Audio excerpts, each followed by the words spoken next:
Since my brother's marriage, my living arrangement has comprised just my mother and me. Despite being frustrated with her attitude, I'm grateful for the upbringing she provided.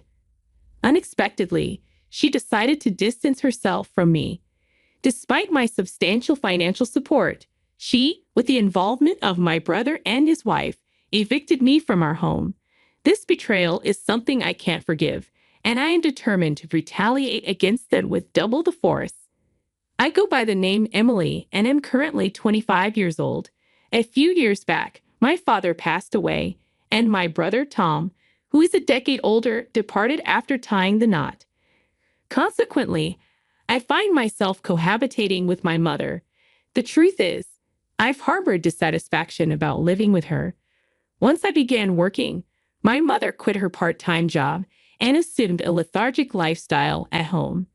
What's more, she treated me as though I were her personal maid. Emily, why isn't dinner ready yet? Oh, by the way, I've run out of money this month. Can you spare an extra $200? And while I'm out today, make sure you clean my room. And the demands just go on. The litany of requests seems never ending. Some might suggest that if I'm so discontented, I should just live independently. Admittedly, the thought of leaving the house has crossed my mind several times. However, she is my biological mother. After my father's passing, she single-handedly raised me. Tom, my brother, moved far away after getting married, and his wife, Catherine, vehemently refuses to live with my mother. Consequently, relying on him is not a viable option. Given the circumstances, as her daughter, I've never entertained the idea of abandoning her. Yet, as a human being, regardless of the biological connection, there's a limit to what I can endure, and I find myself unable to tolerate everything. Today, involuntarily raised my voice at my mother. Mom, some money from my wallet is missing. Did you take it again? What a terrible accusation. I needed some money for clothes, so I borrowed it temporarily. Borrowed? You've never once repaid the money I've lent you. Please stop taking it without asking for permission. Do you even realize who you owe for your upbringing? It's all thanks to me. You're so frustrating. I acknowledge I owe you, Mom, but this isn't the way to repay the favor. Now that you're self-sufficient, it's only fair to take care of me. Don't complain about borrowing a few $100s. This happens every single time. Every time I confront my mother, she retorts with statements like, I'm the one who raised you, or do you realize who you owe for your upbringing? Leaving me without words. I understand that my mother worked hard to raise me, making it challenging to argue back. To be honest, I have a decent salary and money isn't an issue for me. Even if I handed my mother $2,000 every month, it wouldn't significantly impact my lifestyle. Nonetheless, I've always felt the need to establish boundaries and not let my mother take advantage indefinitely. One day, after wrapping up my work and returning home, I was surprised to find Tom and Catherine there. The last time we crossed paths was at my father's funeral, and we hadn't stayed in touch since then. Hey, Emily, it's been a while. You still have that gloomy aura around you, huh? My brother's insensitivity remained unchanged. He had a knack for looking down on me and poking fun since our childhood. Why are you here, Tom? Do I need a reason to visit my parents' house? We demolished our family home after Dad passed away, and I'm the one renting this apartment. Don't be so uptight. Our family is finally together after so long. As we exchanged words, Catherine interjected, Emily, you're as uptight as ever. With that kind of attitude, you'll never get married. Catherine, Tom's wife, would make such remarks without a hint of remorse. Her comment, much like Tom's behavior, was tactless.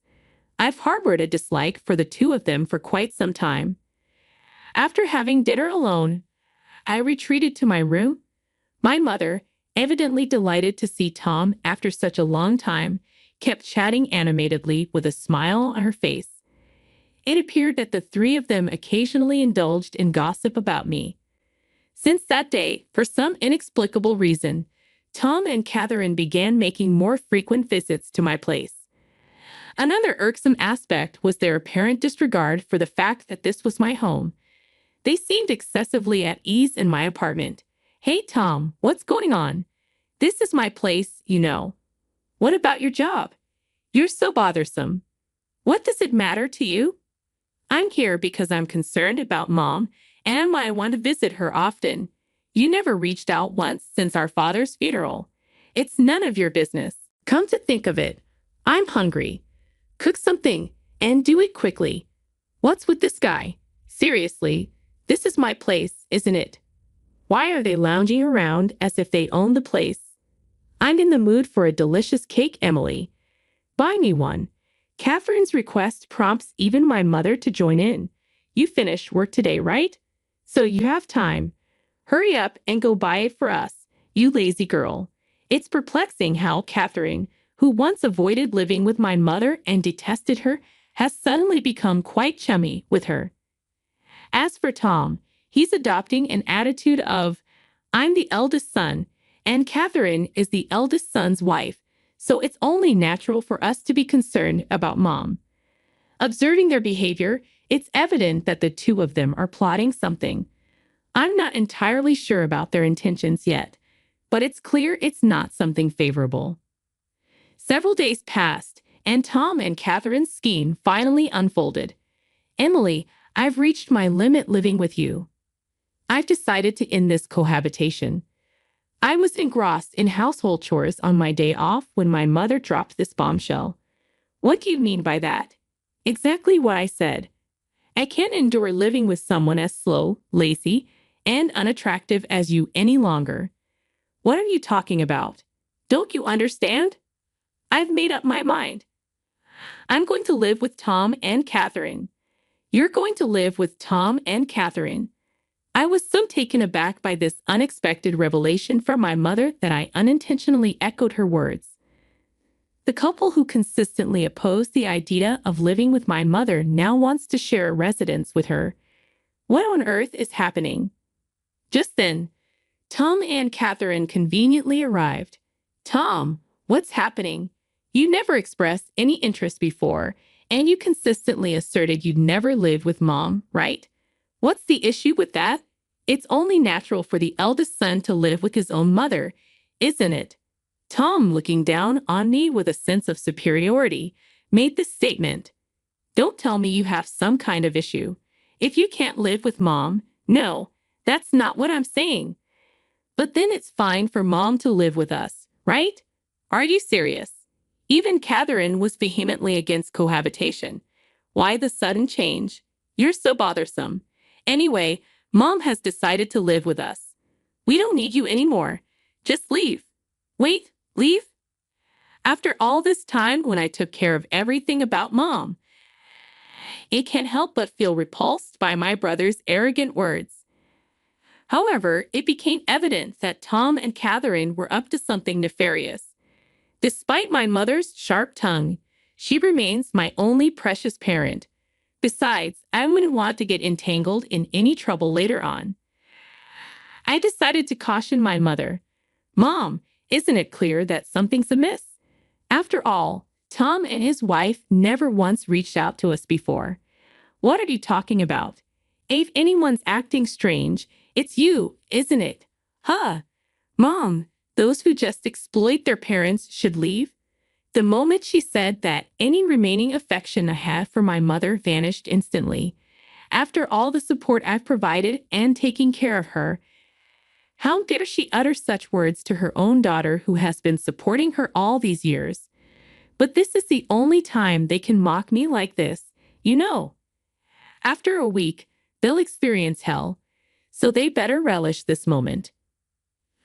I began plotting my retaliation against them. "Then I'll leave right now."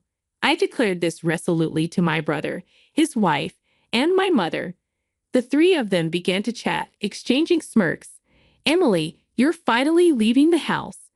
Mom, you must be so happy." "I truly am.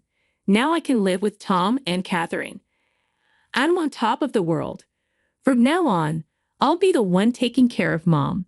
"Thank you, Tom." I'm also thrilled that I can live with my beloved mother-in-law from now on. Oh, thank you too, Catherine. The three of them continued their frivolous conversation. To be honest, I was struggling not to laugh at that moment, but I can't let them perceive that I have any room to execute my revenge flawlessly. It's best to lay low for now. From that day forward, my brother and his wife seemed to be a constant presence in my apartment.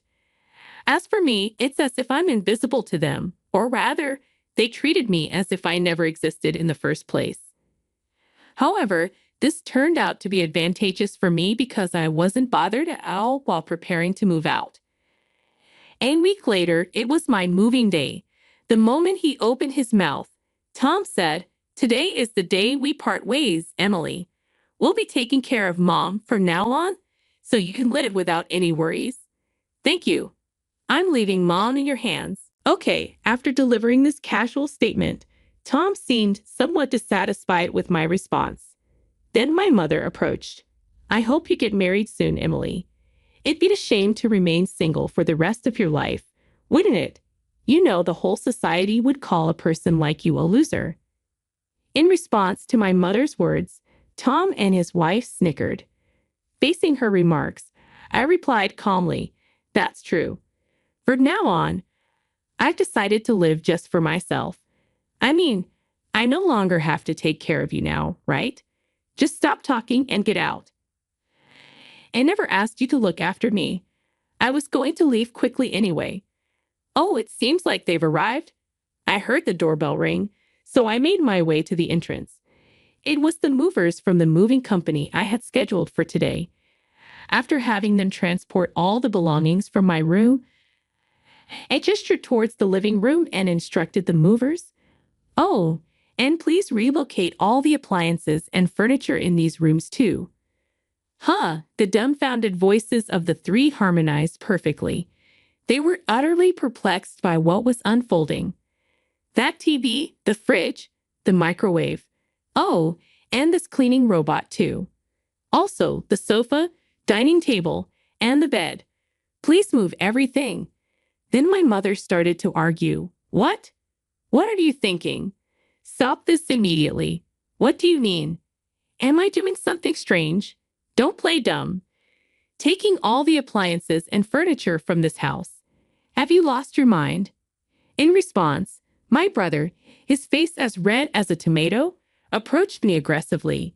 "Yo, listen to Mom. How do you expect us to live without any furniture or appliances? You have no right to take everything. Leave everything here and just go." My mother and brother were quarreling in front of me. Realizing I shouldn't waste any more time, I decided to clarify the situation for the two. "Hey, are you getting the wrong idea or something? Everything in this apartment, including the apartment itself and all its appliances and furniture, belongs to me. You know this is Mom's place, right? Don't mess with me. All the furniture and appliances were bought using the inheritance from Dad, weren't they?"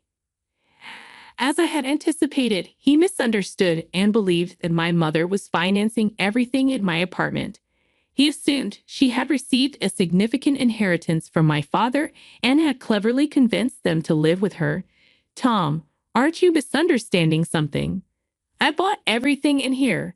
I've been giving Mom a monthly support of $2,000, you know. Thus losses. You just want to live with Mom, don't you? Someday I'll inherit Dad's inheritance."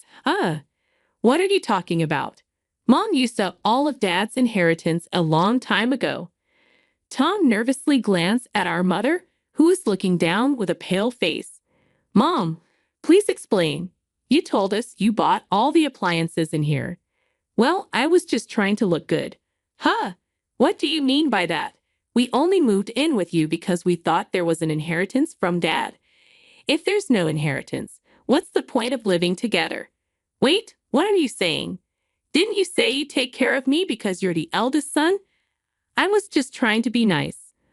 I lied so that we can live together. Upon discovering there was no remaining inheritance, Tom was furious, and my mother was deeply shaken by the revelation that the kindness displayed by Tom and his wife was all a facade.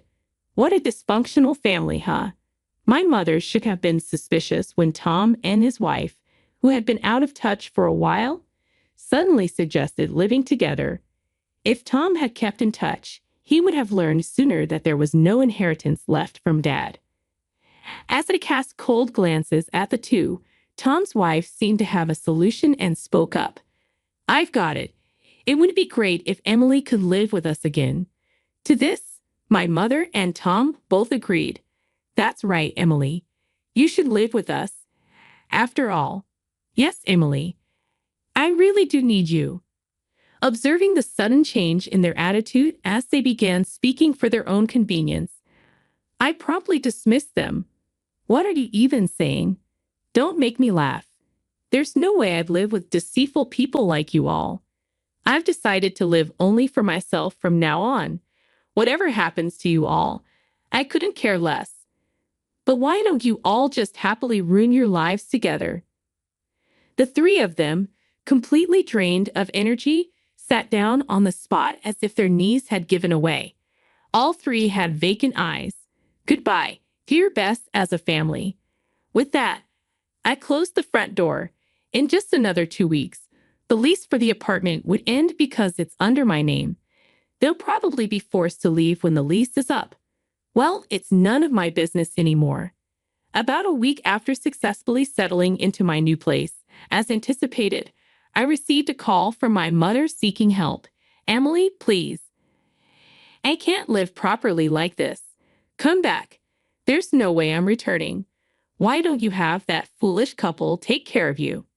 Actually, it seems they quit their jobs and moved here, thinking I still had your father's inheritance. They really are terrible people, aren't they? I don't feel inclined to help at all. I no longer need a couple who only cares about money. All I have is you, Emily. Mom, I'm busy. Can I hang up now, please? Emily, help me. I hung up before she could finish and blocked her number. The desire to assist my mother is long gone, especially not now. Rumors circulated that my mother and Tom's family were evicted from the apartment after that incident. They depleted all of Tom's savings to move into a rundown apartment. Apparently, my mother doesn't work, and she argues with Catherine almost every day. Tom is the sole breadwinner, toiling from dawn till dusk just to make ends meet. As for me, after distancing myself from my mother, I've managed to save more money and use it for my own needs. After all the sacrifices I've made in the past, aim to lead a life that brings me happiness from now on.